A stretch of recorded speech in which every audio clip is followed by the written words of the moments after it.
Mbote na bino nyonso balandi ya Mag FM na FM télévision ngai donc Claire Kololo plaisir etoni ngai motema koyeba ke bozali ebele pona kolanda magazine na biso ya mokolo lelo oyo na telemi wana pona to beta ngana bino masolo ya mboka na biso République démocratique du Congo oyo tolingaka mingi o azali tata na biso peye azali kaka mama na biso mboka na biso tolela yango makasi mbote na bino.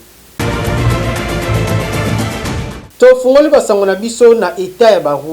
route bokasa o tozikuna ezali akobeba makasi population ya kote kuna bazali ko souffrir bayebite baloba nini boka bango ndenge balisaki mbela na micro ya Mag FM na reportage ya Elvis Smith.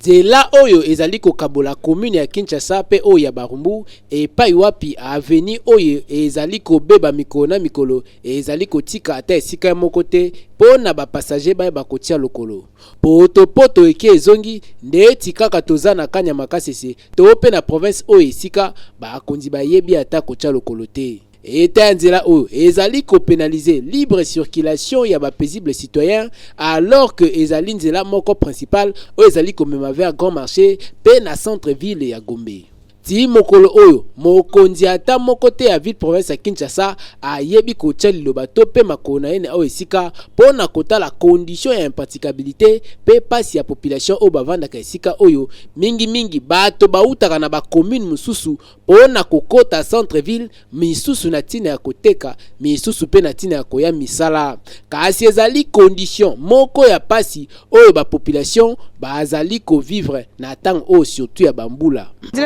Makasi donc nous avons côté que les soute pour nzela bokase kufi na j'espère nous bon mona nzela bokase kufi donc moyen za circulation mbongo za te côté po nini nzela za obeba mito comme le kabanze ya mususu ko kima bokasa awa donc moyen za te on se ngamo konza mboka stala ata likam na biso a bongo sla biso nzela na bongo nzela lenge sakuna tala ka boye circulation mbongo côté ezate côté que ezate to souffrir makasi pour nzela.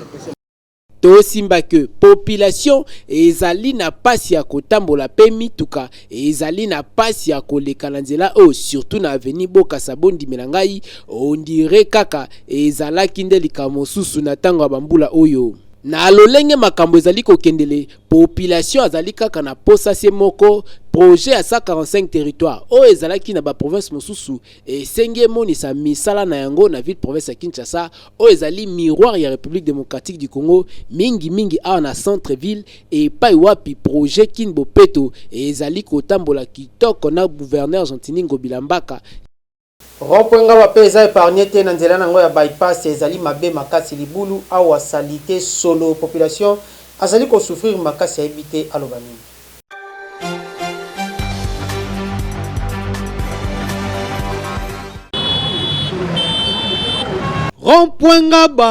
Rompoenga ba to bengi yango lisusu rompoenga ba na bengi yango combien de fois 3 fois soki na bengi yango 3 fois po na kolakisa eke awa na rompoenga ba tozali kobeta sete ya niveau ya salite eta oyo nzela oyo ekomi nango o kondima te ke ezali nzela ya bypass awa na rompoenga ba parce que nzela oyo nyonso ya mabende okokuta ngo awa salite poto kutu nzela ebukana nango koloba te na katikati ya prince ne fulu ya monene salema awa salite makasi kaka na katikati ya prince esalemi ezali kopesa mawa pasi mituka moeleka ezali na ngote kutu mikoleleki remorque moko boye koyaki awa tango ezali koya kaka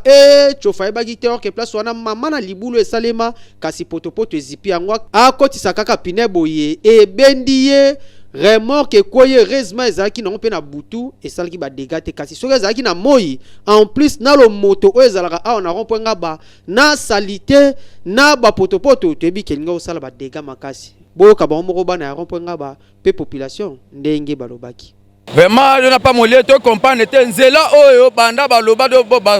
bongisa ti lelo to mona donner le côté ba konsi ba leka awa ba loba donner le côté. Donc toto benga ye mo dona président Fati ayeti awa yo bon sabiso nzela ou bien ndenge nini doto comprendre te ba olingaka batu ba kufa sima nango ba ye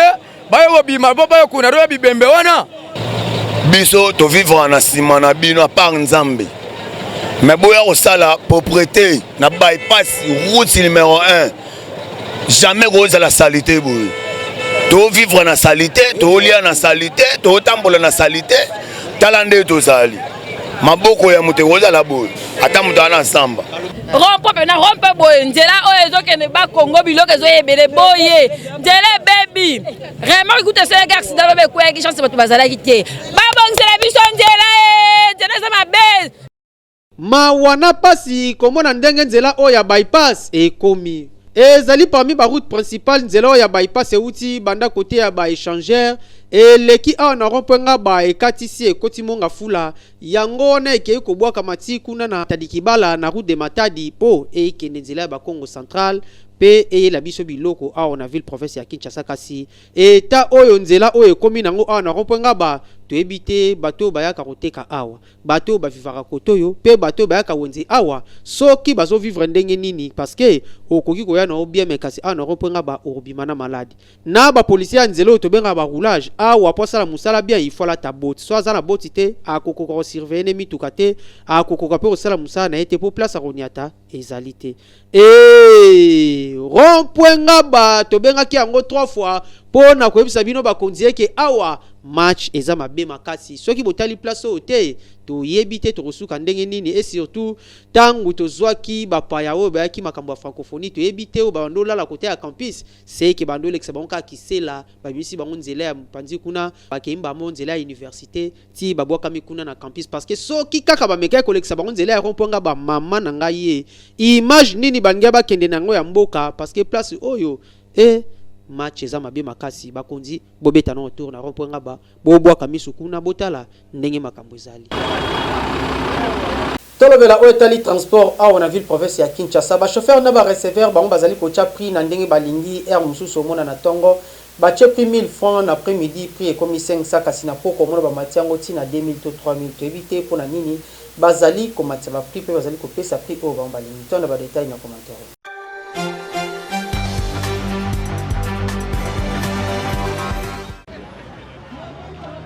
Bana kini bamesana tongo nyonso kobima kasi mikolo yo ekomeli bango yombe po epai ya embouteillage epai pe transport ekomi mutu na prix na ye okoka kuna mile mususu kuna baobelela 200 to 150 soki oza nango te na poche okomata mutuka te bongo soki pe okoti na mutuka ngo poko mapai ozali kokende okotela misu olembi po mama na embouteillage na banzela nyonso likambango ezolekela bakinois bamsusu balobi letande esengeli atia loboko po bakinois bazonyokwama mususu alobi soki transport eza komata eza faute na bango te po bango bazotalela pe wenze esengeli kofuta ndaku kolukela pe bana mwa sumbidi kwanga kaka na cadre wana nde bazomatisa transport 150 wana ezali koloba ke 1500 francs 200 elingi koloba 2000 francs atako population ezokolela kasi ba chauffeur na ba receveur balobi bango pe bana na bango esengeli bazwa mwe loko. En tout cas, le ministère du Transport va aussi appeler le côté. Parce que si les receveurs ont pris deux fautes à l'État comme incapable, ils ont aussi le secteur du transport. Donc, nous avons pris 1500, 2000, mais prix à l'État, à combien? Likambo oyo ya transport en commun esengeli penza bakonzi bafungola miso po embouteillage eleki mutuna makolo pe lisusu chauffeur nyonso to receveur nyonso azana e libre ya kotia prix oyo ya lingi ayebi te kazo konyokola population bakonzi boza wapi po population ezokemba. Tolobela malewa oyo toyebi ba restaurant mike tobengaka yango malewa awa na ville province ya Kinshasa ba restaurant no ezali kosunga bato ebele bato mususu bazo préférer kolia na bango malewa ke balia na bandako tolana.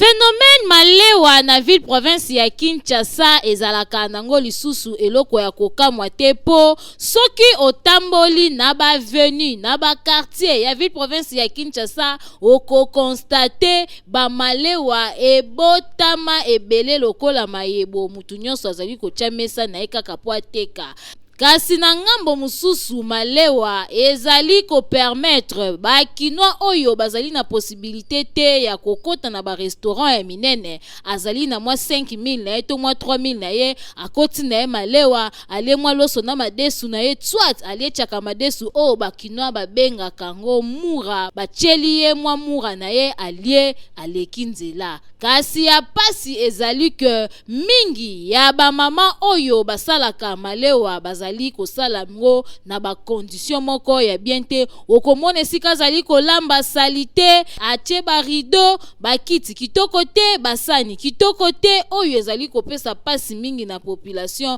nzoka nde santé ezali eloko ya motuya tangu ozali kosala malewa parce que oyebi ozali kosimba bomo ya batu na maboko il faut koyeba kosala ngo na ba condition oyo longo bani batu misusu kutu bakendaka plus loin kolesa batu biloko elala esali 2 jours o mutu soka lie na quelques minutes ake kopesa garantie na toilette c'est-à-dire aleki libumu yango wana to interpeller batu nyonso tu basalaka malewa bobongisa vraiment côté ya condition hygiénique boyebela courant la ville province ya Kinshasa ezali kotungisa bakino makasi molili ezali vraiment au rendez-vous à la ville province ya Kinshasa courant bakonja sinel to ebite so bazali pe ba makambo tolanda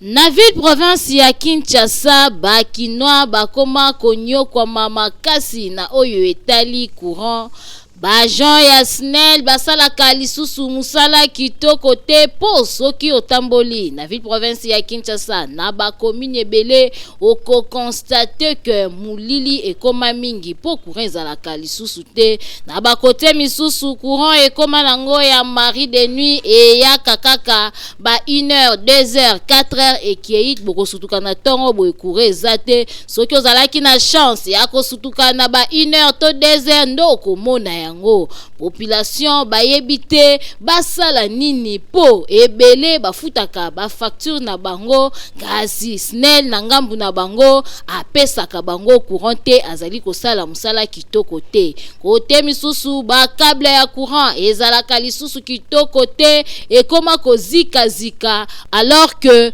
courant na bandaku ekomaka lisusu te na bandaku ba para électroménagère ekoma nango ba statut bikeko po esalaka lisusu misala o esengeli esala te po courant ezalaka te na yango population bazali komituna kafumba na barrage ya Inga o ezali awa na République démocratique du Congo musala nango ezali nini po bango moko ba congolais bazali ko se retrouver na courant te ba Jean SNEL bo trouver solution po mboka ezali kokufa boye kitoko te wenzi ya selembau ezali na eta moko ya mabe makasi salite bosoto ezo kotumisa vraiment bateki boko bateki na wenzi ya selembau ndenge ba moko bazali kolela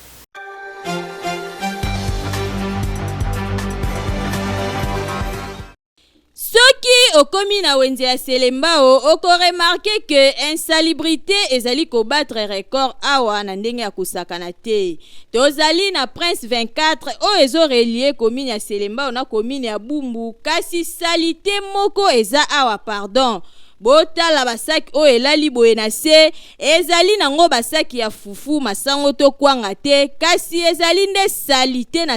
na kati pembeni wana pe basalite ebele ezali wana kaka esika batu bazali koleka ekomi kopesa na solo donc bateki na bapassager bazali exposé na bamaladi mingi oyo eyaka na nzela ya bosoto selon information tozwi sur place basalite oyo ezali kaka ya bateki te kasi ezali pe na ya population o bavanda kanzinga place ezalaka salite te balongola matiti souvent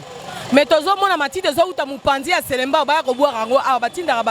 bato ba maboma na bango baya kobwaka matiti awa na bato bautaka na ndako baya kobwakilaka matiti awa mais mpona biso bato awenza ntuka basalaka tu mpo matiti elongo atala oyo eza liboso ya magasin bakoki kolinga salite ya boye te na fulu biso awa tozalaka propre soki tosisi koteka tokombaka mais lelo tokamwe to komona fulu ekomi ebele awa tozoteka ba difficulté makasi ba place tozoteka neti boye ba fulu babaka matiti donc solo moite bangunge pai ba solo na ba typhoïde malade ti toteka ba toliaka pe awa komela tika awa bandindi na biloko olia oke boye propreté ifulo moya koteka ezalaka te gaz soki totie biloko na biso toteka awa sola fule ezokokotela biso mpena ntina bazolo bamama nyonso moye balia koteza te kuta na bandako oyo eza na baselemba awa baye kaka babwaki kaka awa soki bakuti na balami-lami na bango babilo na bango kuna baye kobwaka kaka bakomisa lokola koto lokola marché lokola poubelle na bango. Tokosenga kaka na administrateur ya wenze ya Selembao asalisa mobange na salongo na wenze bateki bazala à l'aise po journée mobimba elekelaka bango nde awa ekosengela na bango ba vivre na ba condition ya bien po boye tanenge che tanenge sali kitoko te tango tolera ndunda surtout ceux qui poisson et salera moi elengi mingi pe o elambami kitoko kasi balona rango ndenge mingi bolwa awa Nanjil brasserie ndenge baloni ndunda bango moko batekeli biso sekri na bango bolanda.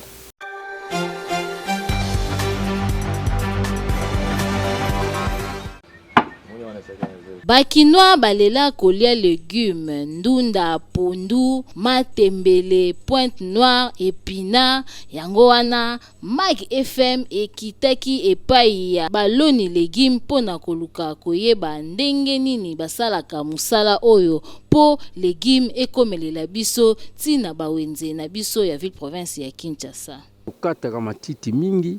soki to balo to tie matiti, après to vanisaka ngo matiti wana fait sala 2 semaines to baloli yana bomoni bandundu oyo ba produit wana ozomona ba semence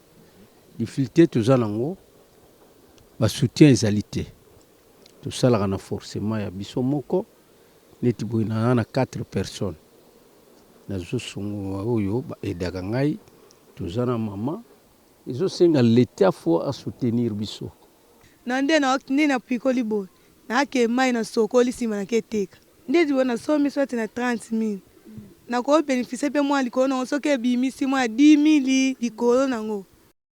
Boyoki bino moko ndenge ba expliquer pe ba difficulté nini bakutanaka na yango. En tout cas ba autorité il faut vraiment kotia misu na ngambu ya agriculture po mbongo evandi awa na commerce oyo na ndenge ya kosakana te eko permettre pe kesi ya leta mbongo ekota bakinoa basepela banzela ebonga na biloko misusu oyo ezali mabe ebonga. Boye bele, boye ezali kitoko te manka ganya makasi na kesi ya Congo. Na commune ya Kimbantseke, érosion esalami ya munene kuna na avenir ngalie ma population ezali ko banga soki et continuer lisusu ko kolia banda ko ebele. Boya ndo ba détail na commentaire.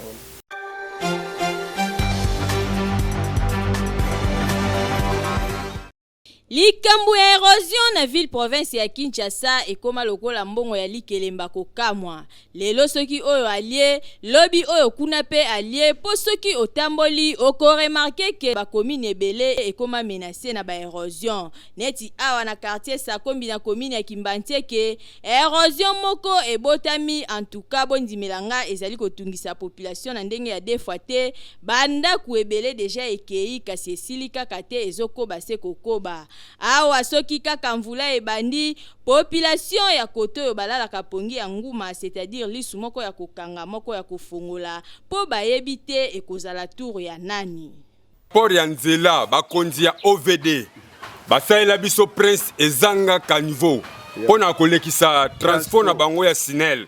donc bazwaki marché ke po basala nzela route mokali ti na sous station kuna mais ba ingénieur a OVD ba liembongo na bango ba saili biso kaka ba bwaki kaka mabanga lelo yotela conséquence to comme komona lelo abwe ezali mvula soke beti mai ezoluka nzela ya koleka ba canaliser mai te bato ya OVD tala lelo mapango na biso zalaki bien tala lelo to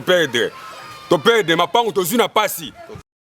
Awa tozali kaka ko interpeller bakonzi ba trouver solution na lombango soki te quartier oyo kolimwa boye tanenge che tanenge sali kitoko te bandeko mibali kuna na lemba foire bamipesi na bango na kosala ba pierre tombale ole bakende koyiba kasi bango bazali koluka mbongo na voie normale basala ba pierre tombale pe soki ndeko na bino akufi bosombi yango bochende ko na bino bokungie avec impact na idéologie bolanda.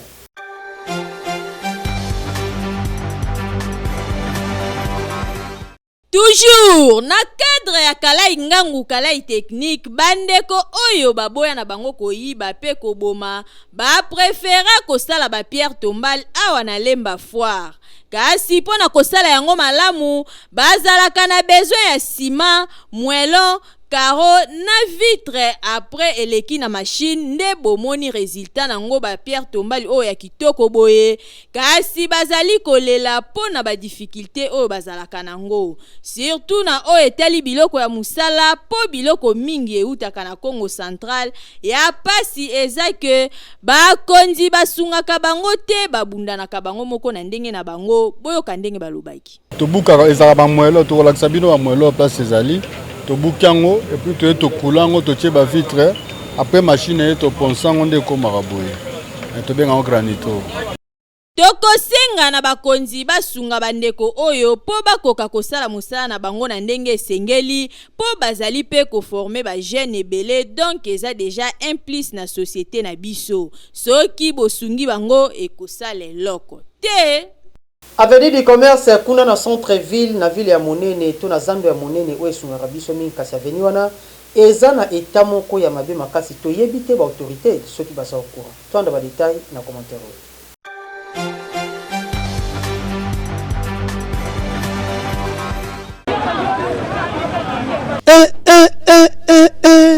Soki na ebisi bino borondima te kasi fo na ebisa bino yango oyo bozali komona ezali nango avenue ya kitoko oyo tomesana kokende kosomba biloko ba boutique etondi avenue yango ba magasin koloba te avenue oyo tobengaka avenue du commerce ezali kuna na centre ville na commune ya Gombe kasi situation avenue oyo bozali komona na asir bino moko bozali kondima te ke ezali avenue du commerce soki opusani pembeni na mopanzi nango boye hôtel de ville ezawana ebongo bijou ya centre hospitalier universitaire Renaissance oyo président de la République Fachi Beto Mukantombolo apesi cadeau na bakinwa nyonso kasi niveau ba autorité mususu bazali ko beta yango karapo ndenge tomoneli eta ya mama yemu awa tebiki hôtel de ville aza pembeni awa seke gouverneur de la ville Gentilingo Bilambaka pe vice na ye Jekoko Mulumba sûrement baza au courant na délabrement avancé oyo avenue du commerce ezanango awa na ville ya monene et surtout bourgmestre ya Gombe pe azali épargné te po avenue du commerce ezali na commune na ye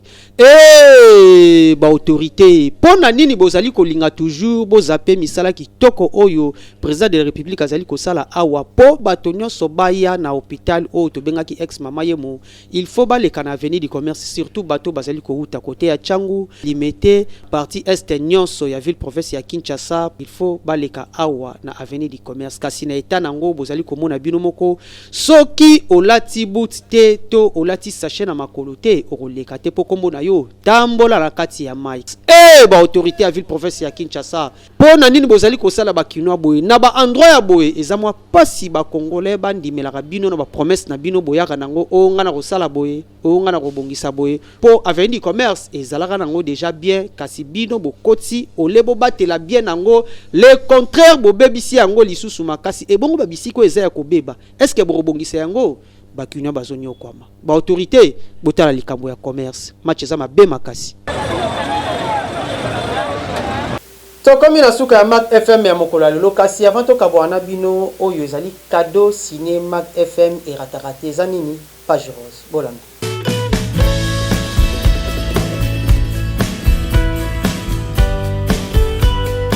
Joyeux anniversaire à toi, la maman, notre maman, maman Nabiso, maman Julia Ndaya, maman ya Joseph Majondo, Abotele Biso, Mobali Kitoko, Joseph Majondo, Yaba Joseph, joyeux anniversaire à toi, maman Julia Ndaya, Balobi, prospérité, longévité, nyonso ezala yo, ba bénédiction ezala yo, Nzambe a continué kozala na yo, a continué ko batela yo ndenge abatela kiyo na 2023. Abatela yo pe na année o tokotia sika 2024 lelo ezali mokolo ya le 7 maman na biso Julia Ndaya joyeux anniversaire na yo le 7 janvier et ratakate maman Julia Ndaya joyeux anniversaire na yo botela biso Joseph Majondo azali moko ba journaliste na FM télévision maman Julia Ndaya merci na yo merci loko lebi ko bota maman Julia Ndaya balobi bénédiction prospérité nyonso malamu ezala yo joyeux anniversaire butukulu ya mbote mbotama elamu na mama na biso mama Julia Ndaya.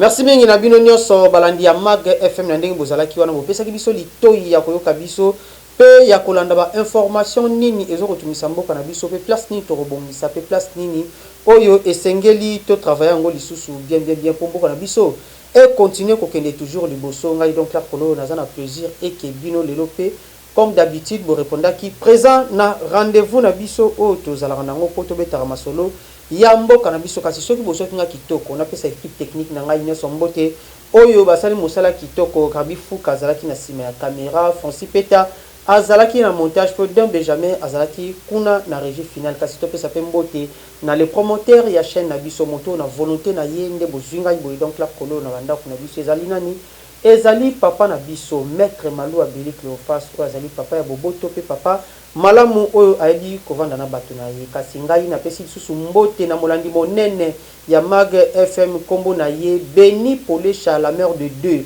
oyo azali maman mapasa alandaka FM avec un partenaire idéologie et surtout alandaka programme na biso ya Mag FM avec idéologie Persis la coupé azali épargné PEP alandaka programme ya Mag FM avec idéologie ngai donc la polo na tiki bino na pesi bino ba bon week-end d'ici quand nous bozwami kasi ngana bino tokutani semaine prochaine na tiki bino otika mala